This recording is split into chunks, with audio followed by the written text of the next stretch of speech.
Bonjour à toutes et à tous. Le métier de CGP, il se concentre, il se transforme aussi à mesure qu'il se digitalise. Alors qu'attendre de 2023 ?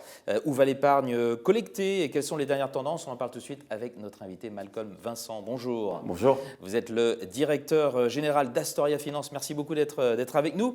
Alors le métier de CGP, je l'ai dit, se concentre depuis quelques années. Où en est-on aujourd'hui ? Alors aujourd'hui, on voit bien qu'on vient de 10 ans de concentration très active sur le marché. Il y a 10 ans, on était quelques-uns à être acquéreurs des CGP qui étaient justement désireux de prendre leur retraite. Et on voit bien que depuis 5 ans, entre la pression réglementaire et aussi l'ensemble des gérants de cabinets de gestion de patrimoine qui s'approchent de plus en plus vers la retraite, on voit bien qu'il y a une intensité concurrentielle beaucoup plus forte sur chaque process. Là où avant on était 1 ou 2 acquéreurs, on se retrouve maintenant à 5, 6, voire même 7 acquéreurs sur des opérations. Donc c'est un métier très actif. Et est-ce que l'environnement actuel que l'on sait peut changer la donne ? Alors l'environnement actuel, il a un double impact. Selon moi, on voit bien que sur les 5 dernières années, il y a de plus en plus de fonds de private equity qui sont rentrés au capital justement de certaines plateformes d'agrégation de CGP. Donc forcément, tous les acteurs qui ont des fonds d'investissement au capital leur donnent justement le pouvoir de mener une politique de croissance externe ambitieuse. Donc forcément, la présence des fonds favorise justement cette dynamique de marché. Et là, on connaît depuis quelques temps, justement avec l'augmentation des taux, un coût du crédit qui est de plus en plus onéreux. Et donc forcément, ça vient impacter le modèle de valorisation. Donc pour l'instant, on voit que cette augmentation de taux vient impacter la valorisation de certains cabinets de gestion de patrimoine.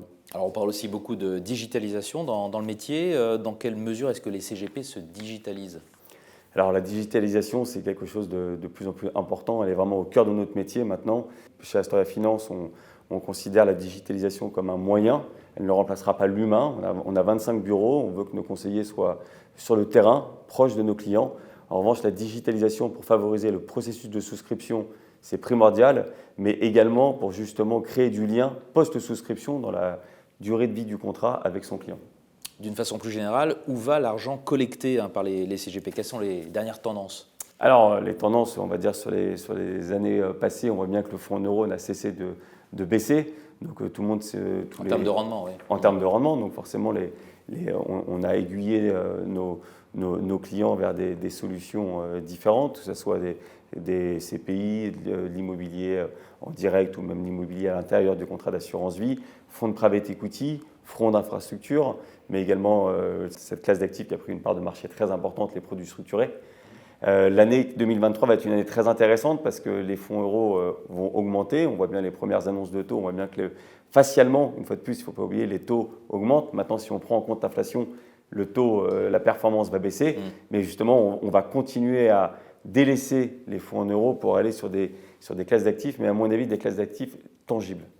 Et pour conclure, comment est-ce que vous voyez l'année 2023 pour votre métier ? L'année 2023, on va avoir une année très forte sur tout ce qui est produits retraite.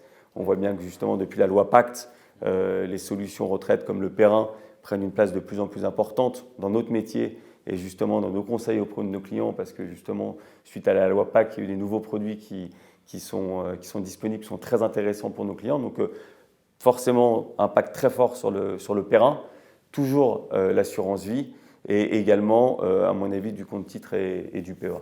On suivra ça ensemble. Merci beaucoup, Malcolm Vincent, d'avoir été avec nous, directeur général d'Astoria Finance. Au revoir. Au revoir.